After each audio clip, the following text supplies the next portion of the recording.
প্রায় 5 থেকে 6 ঘন্টা 7 ঘন্টা লোডশেডিং আছে। আমি আগেও বলছি, এখনই বলছি, আমাদের বিদ্যুতে ঘাটতি নাই। যে লোডশেডিংয়ের ডেফিনেশনটা একটু পরিবর্তন করতে হবে।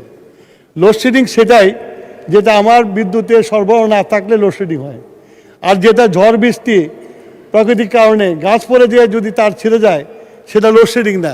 আমাদের মাননীয় মন্ত্রী বলেছেন বিদ্যুতের কোনো লোডশেডিং নাই, কিন্তু আমরা আজকে এখনও দেখতে পাচ্ছি আমার গ্রাম অঞ্চলে যদি কথা বলি প্রায় 5 থেকে 6 ঘন্টা 7 ঘন্টা লোডশেডিং আছে।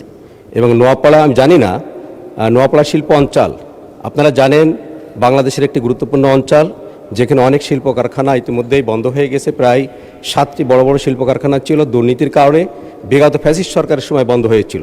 প্রাইভেট সেক্টরে কিছু শিল্প কারখানা তৈরি করা হয়েছে, সেখানে এখন কিন্তু ব্যাপকভাবে বিদ্যুতের ঘাটতি দেখা দিয়েছে এবং তারা পরিকল্পিতভাবে জেনারেটরেও অনেক খরচ হচ্ছে বিধায় সৌর বিদ্যুৎ দিকে তারা ঝুঁকে যাচ্ছে। আমার কাছে আমি কয়েকটি মিলে পরিদর্শনে গিয়েছিলাম, তাদের বক্তব্য যে সৌর বিদ্যুৎ যাতে আমরা সহজে করতে পারি তার জন্য ব্যবস্থা আপনারা গ্রহণ করবেন।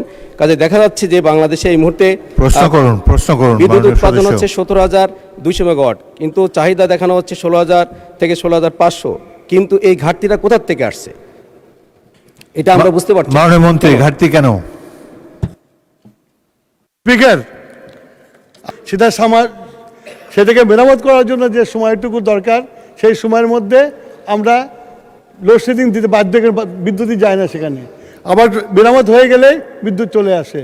সুতরাং লোডশেডিং হলো বিদ্যুতের যদি আমার ঘাটতি থাকে, বিদ্যুতের বাংলাদেশে এখন কোনো ঘাটতি নাই। সবাইকে ধন্যবাদ, স্পিকার।